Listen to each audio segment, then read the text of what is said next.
La résolution d'équations algébriques. Alors, voici les explications afin de savoir comment isoler la variable avec l'addition et la soustraction. Alors, lorsqu'on veut isoler la variable, il faut placer la variable d'un côté de l'égal et un nombre de l'autre côté. Alors, allons faire quelques exemples. Alors, moi, quand je parle d'isoler la variable, je fais ça comme si je travaille avec une balance. La raison pourquoi je travaille avec une balance, c'est parce que ici, dans notre équation algébrique, on a le signe d'égalité. Donc ici, pour avoir une balance, pour que les deux plateaux soient égaux, il faut, qu'est-ce que je vais ajouter d'un côté dans le plateau ici? Il faut que ça soit, faut que j'ajoute la même chose dans ce côté-là.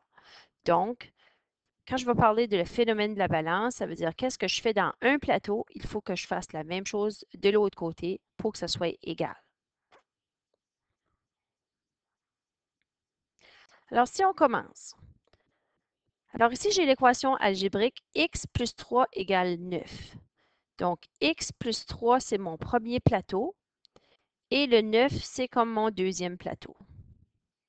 Alors, je dois écrire de nouveau mon problème. X plus 3 égale 9.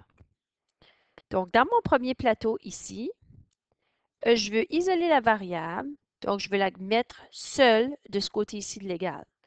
Donc, je dois trouver quelque chose pour annuler le 3. Donc, pour annuler le 3, il faut que ça fasse 0. Donc, tout le monde sait que le symbole contraire de l'addition, c'est la soustraction, et le symbole contraire de la soustraction, c'est l'addition. Donc, pour amener le 3 à 0, je dois faire moins 3. Donc, je vais écrire x plus 3 moins 3 dans le premier plateau. Et dans le deuxième plateau, il faut que je balance ça pour que ça soit égal. Donc, je vais placer moins 3 de ce côté-là aussi. Donc, si j'ai placé moins 3 ici, il faut que je place moins 3 dans ce côté-là du plateau. Donc, finalement, ici, 3 moins 3, ça s'annule. Ça va devenir 0. Et x est égal à 6. Parce que 9 moins 3, ça fait 6. Allons en faire un deuxième exemple. Alors ici, mon équation algébrique, x plus 8 égale 17. Mon premier plateau, x plus 8, et dans mon deuxième plateau, 17. Je réécris à nouveau mon équation algébrique, x plus 8 égale 17. Pour isoler le x, on doit enlever plus 8.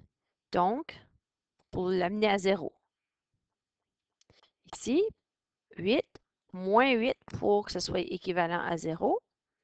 Phénomène de la balance, je viens d'enlever moins 8 ici. Donc, pour balancer l'autre bord, je vais faire moins 8 aussi.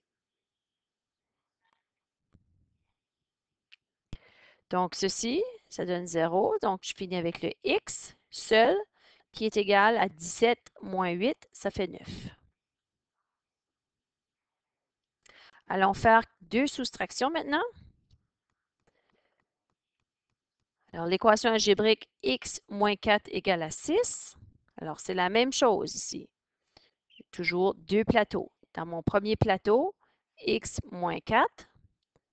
Et dans mon deuxième plateau, 6.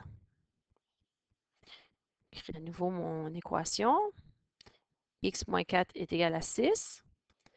Donc, le moins 4, je dois l'amener à 0 pour être capable d'isoler ma variable seule. Donc, l'opération contraire de moins 4 pour que ça donne 0, je vais faire plus 4. Moins 4 plus 4, ça va donner 0. Donc, phénomène de la balance, je viens de faire plus 4 d'un côté du plateau. Donc, dans l'autre plateau, pour égaliser les choses, il faut que je fasse plus 4 aussi.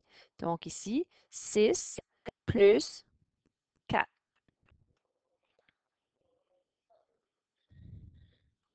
Donc, ici, ça va me donner 0. Le x est maintenant isolé, c'est x est égal 6 plus 4, ça donne 10.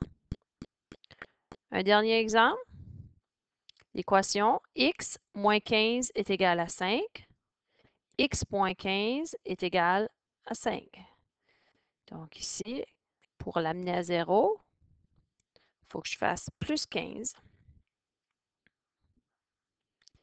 Phénomène de la balance, puisque je viens d'ajouter plus 15 côté ici, sur le premier plateau, il faut que je fasse plus 15 dans le deuxième plateau. Moins 15 plus 15, ça va me donner 0, donc x est isolé.